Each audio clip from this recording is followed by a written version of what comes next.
حضرت یونس علیہ السلام کون تھے اور اللہ تعالیٰ کے کس نبی کی اولاد سے تھے؟ نینوا والوں کی تعداد کیا تھی اور اللہ تعالیٰ نے یونس علیہ السلام کو وہاں کیوں بھیجا؟ یونس علیہ السلام کے کس عمل کی وجہ سے اللہ تعالیٰ نے انہیں سزا دی؟ عذاب الہی کو اپنے سروں پر دیکھنے کے بعد یونس علیہ السلام کی قوم نے کیا کیا؟ یہ اور اس طرح کے تمام سوالات کے جوابات جاننے کے لیے ہماری آج کی ویڈیو کو مکمل دیکھیں، ہمارے چینل دا لیڈنگ لائٹس کو سبسکرائب کریں اور ساتھ ہی موجود بیل آئیکن کو کلک کریں تاکہ ہماری آنے والی تمام ویڈیوز آپ تک بروقت پہنچ سکیں۔ ناظرین محترم، اب ہم شروع کرتے ہیں قصہ یونس علیہ السلام کا۔ مورخین کے مطابق موسیٰ علیہ السلام کے بعد اللہ تعالیٰ نے بنی آدم کی اصلاح اور ہدایت کے لیے یونس علیہ السلام کو مبعوث فرمایا۔ آپ علیہ السلام ایک عظیم اور کریم نبی تھے۔ آپ کا قصہ قرآن کریم میں ایک انوکھا قصہ ہے۔ آپ کے والد کا نام متاح تھا اور آپ ابراہیم علیہ السلام کی نسل سے تھے۔ آپ کا ایک نام ذوالنون بھی تھا، یعنی مچھلی والا۔ اس کے ساتھ آپ کو صاحب حوت بھی کہا جاتا تھا۔ اللہ تعالیٰ نے آپ کو ان سب ناموں سے پکارا ہے۔ بائبل میں آپ کا ذکر جونا کے نام سے آیا ہے۔ آپ کو ایک عظیم بستی کی طرف مبعوث کیا گیا۔ اس بستی کا نام نینوا تھا، جو کہ عراق کے شمال میں واقع عراق کے شہر موصول کے بالمقابل تھی۔ ان دونوں کے درمیان دریائے خسار واقع تھا۔ موصول دریائے خسار کے کنارے واقع تھا، جبکہ اس کے بالکل سامنے نینوا کی بستی تھی۔ امام ابن کثیر نے نینوا کے بارے میں اور ان آثار و باقیات کے بارے میں لکھا ہے جو ان کے زمانے میں موجود تھیں۔ وہاں کچھ بت تھے جو اوندے پڑے ہوئے تھے۔ اللہ تعالیٰ نے یونس علیہ السلام کو نینوا کی طرف رسول بنا کر بھیجا۔ اللہ تعالیٰ اس کے بارے میں سورۃ الصافات میں ذکر فرماتے ہیں، اور بے شک یونس رسولوں میں سے تھے اور ہم نے اسے 1,00,000 بلکہ اس سے زیادہ آدمیوں کی طرف بھیجا۔ مطلب یہ کہ اللہ تعالیٰ نے یونس علیہ السلام کو 1,00,000 سے زیادہ آدمیوں کی طرف رسول بنا کر بھیجا۔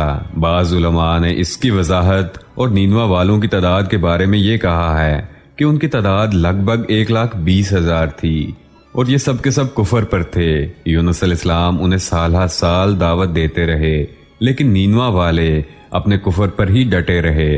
پھر جب وہ یونس علیہ السلام کی دعوت و تبلیغ سے تنگ آ گئے تو انہوں نے ان پر ظلم و جبر شروع کر دیا، انہیں دھمکیاں دیں اور طرح طرح کی مشکلات میں مبتلا کر دیا۔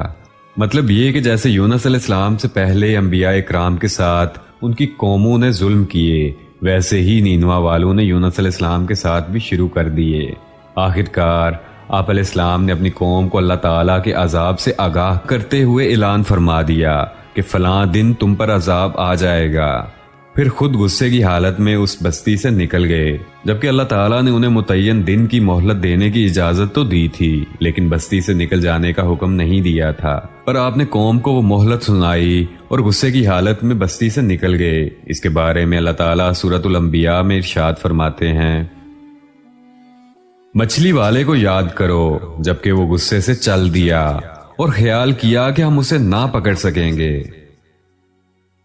اس آیت کی تفسیر میں امام رازی رضی اللہ تعالیٰ لکھتے ہیں کہ جس نے یہ گمان کیا کہ اللہ تعالیٰ اسے پکڑنے کی قدرت نہیں رکھتے، وہ آدمی کافر ہے۔ یونس علیہ السلام اللہ کے نبی تھے۔ بے شک ان کی قوم پر آنے والے عذاب کے بارے میں انہیں پہلے خبر دے دی گئی تھی، اس لیے انہوں نے قوم کو تو یہ بتا دیا، لیکن انہیں یہ گمان ہوا کہ وہ بستی سے اللہ تعالیٰ کے حکم کے بغیر نکل آئے ہیں، اس پر ان کی سرزنش نہیں ہوگی اور اللہ تعالیٰ ان کے لیے کوئی تنگی نہیں فرمائیں گے۔ اس خیال کے تحت وہ نینوا سے نکلے اور سمندر کی طرف چل پڑے۔ انہی دنوں میں عذاب الہی کی کچھ علامات نینوا والوں پر ظاہر ہونا شروع ہو گئیں۔ ایک بہت بڑا سیاہ بادل ان کی جانب بڑھنے لگا۔ بادل میں آگ کے شعلے دکھائی دینے لگے۔ ان لوگوں نے یہ بادل پہلے ہی دن دیکھ لیا۔ اسے دیکھ کر وہ سمجھ گئے کہ جیسے یونس علیہ السلام نے انہیں آگاہ کیا تھا، یہ عذاب ان پر ظاہر ہو کر رہے گا۔ جو عذاب لوط علیہ السلام کی قوم پر آیا تھا وہ اس سے بھی اچھی طرح جانتے تھے، اس لیے وہ ڈر گئے۔ ان کے سردار جمع ہوئے اور کہنے لگے کہ جیسے تم سے پہلے لوگوں کی سرکشی پر ان پر عذاب الہی اترا کرتے تھے، ایسے ہی یہ عذاب تم پر بھی نازل ہو کر رہے گا۔ اس لیے جلدی کرو اور سب جمع ہو جاؤ اور اس عذاب سے بچنے کی جو ایک ہی صورت ہے وہ یہ ہے کہ تم ایمان لے آؤ اور توبہ کر لو، تو ہی تم اس عذاب سے بچ سکو گے۔ سرداروں کی بات سن کے نینوا کے سب لوگ ایمان لے آئے اور اللہ تعالیٰ سے اپنے گناہوں کی معافی مانگ لی، لیکن یونس علیہ السلام وہاں نہیں تھے کیونکہ وہ پہلے ہی بستی چھوڑ چکے تھے۔ ان کی غیر موجودگی میں یہ سب لوگ یعنی لگ بھگ 1,20,000 لوگ ایمان لے آئے۔ وہ اپنے گناہوں پر رونے لگے اور بخشش کے طلبگار ہوئے، پھر اسی حالت میں باہر کھلے میدان میں نکل آئے۔ ان کے سرداروں نے سب کو الگ الگ کر دیا، یہاں تک کہ ماں اور بیٹے کو بھی جدا کر دیا۔ سب اپنی اپنی جگہ پر یعنی ماں اپنی جگہ پر اور بیٹا اپنی جگہ پر آہوزاری کرنے لگے تاکہ ان پر اللہ تعالیٰ کی رحمت نازل ہو۔ وہ آگ سے بھرا ہوا بادل جو کہ اللہ تعالیٰ کی طرف سے عذاب کی شکل میں آیا تھا 3 دن تک ان کے سروں پر منڈلاتا رہا، اور یہ سب مسلسل آہوزاری کرتے رہے، اپنی عاجزی ظاہر کرتے رہے، معافیاں مانگتے رہے۔ آخرکار اللہ تعالیٰ نے ان پر رحم و کرم فرما دیا اور عذاب کو ان سے پھیر دیا۔ اس کا ذکر اللہ تعالیٰ سورہ یونس میں ایسے فرماتے ہیں، چنانچہ کوئی بستی ایمان نہ لائی کہ ایمان لانا اس کے لیے فائدہ مند ثابت ہوتا سوائے یونس کی قوم کے۔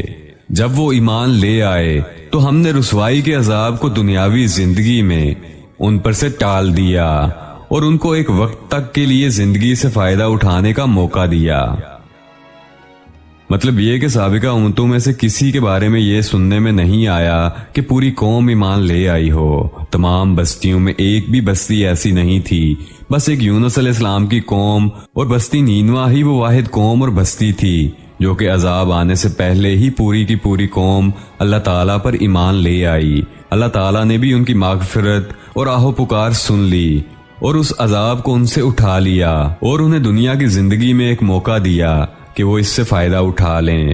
علامہ ابن کثیر اس آیت مبارکہ کی تفسیر میں کہتے ہیں کہ اس کا مطلب یہ ہے کہ یونس علیہ السلام کی قوم سے پہلے کبھی ایسا نہیں ہوا کہ کسی قوم نے عذاب آنے سے پہلے اپنے پیغمبر کی اطاعت کی ہو اور ان پر عذاب رک گیا ہو، یا تو پوری قوم ہی کفر میں رہی، ان پر عذاب نازل ہوا، یا کچھ افراد ایمان لائے اور باقی کفر پر ہی رہے۔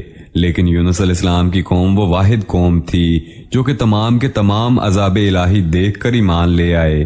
سابقہ ادوار میں جتنی بھی بستیاں گزری ہیں ان میں اہل ایمان کے ساتھ یا تو کفار رہے ہیں یا ان میں منافقین بھی رہے ہیں، سوائے یونس علیہ السلام کی قوم کے۔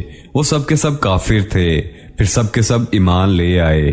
یہ اللہ تعالیٰ کے عجائبات میں سے ہے اور اس کی قدرت اور رحمت کی نشانیوں میں سے ہے۔ دوسری طرف یونس علیہ السلام کو کچھ معلوم نہیں تھا کہ ان کی قوم کے ساتھ کیا ہوا، کیونکہ وہ انہیں عذاب الہی کا بتا کر بغیر اللہ تعالیٰ کے حکم سے غصے کی حالت میں بستی چھوڑ کر سمندر کی طرف جا چکے تھے۔ آپ وہاں ایک کشتی کے پاس پہنچے جس میں کچھ سواریاں اور کچھ ساز و سامان لدا ہوا تھا۔ اس کے بارے میں اللہ تعالیٰ سورۃ الصافات میں ایسے ارشاد فرماتے ہیں، جب وہ بھاگ کر بھری کشتی پر پہنچے۔ ناظرین، یہاں ہمارے سلسلہ دا لیڈنگ لائٹس کے قصہ یونس علیہ السلام کی پہلی قسط مکمل ہوئی۔ اس میں موجود تمام واقعات قرآن پاک، احادیث نبوی اور مستند کتابوں کا مجموعہ ہے۔ یونس علیہ السلام کی زندگی کے باقی حالات کے بارے میں جاننے کے لیے آپ کو ہماری اگلی ویڈیو تک انتظار کرنا ہوگا۔ جانے سے پہلے ہمارے چینل دا لیڈنگ لائٹس کو سبسکرائب کریں اور ساتھ ہی موجود بیل آئیکن کو کلک کریں تاکہ ہماری آنے والی تمام ویڈیوز آپ تک بروقت پہنچ سکیں۔ اور ناظرین، ہماری آج کی ویڈیو کے متعلق اپنی قیمتی رائے کا اظہار نیچے موجود کامنٹ باکس میں ضرور کیجیے گا۔ شکریہ۔